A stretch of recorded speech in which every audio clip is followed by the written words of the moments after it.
High again back to my mini blog. তো হুট করে আবার মাথায় চললো চল পিকনিক করা যাক, তো বেরিয়ে পড়লাম মাংস আনতে।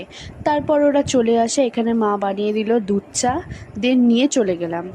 আর এই তো খেয়ে নিচ্ছিলাম, আর এনাকে ছাড়া তো পিকনিক অসম্ভব।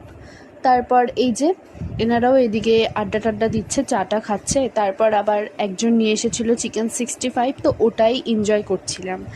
খেতে ভীষণ ভালো হয়েছিল। তারপর এখানে আবার একটু চপ খেয়ে নিয়েছিলাম, আর কেমন ছিল সেটা এক্সপ্রেশন দেখেই নিশ্চয়ই বুঝতে পারছো। তারপর আবার খাই মনটা শুরু হয়ে গেল। দেন আবার বসে গেলাম রাতের ডিনার করতে। আর সেদিন ডিনারটা অনেকটা আগেই করেছিলাম, অনেকটা আগে বলতে ওই 12:30। তারপর চলে গেলাম একটু শুতে, নট ঘুমোতে, কারণ আমরা শুয়েছিলাম অনেক আগে আর ঘুমিয়েছিলাম ওই 4:30-5টা।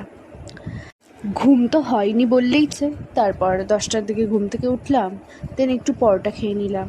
তারপর মাথায় আসলো চল একটু শ্যুট করা যাক, অনেকদিন তো শ্যুট করা হয়নি। তারপর এই যে ফটোগ্রাফার হাসছে আমাদের দেখে, তো আমরা তো এদিকে রেডি।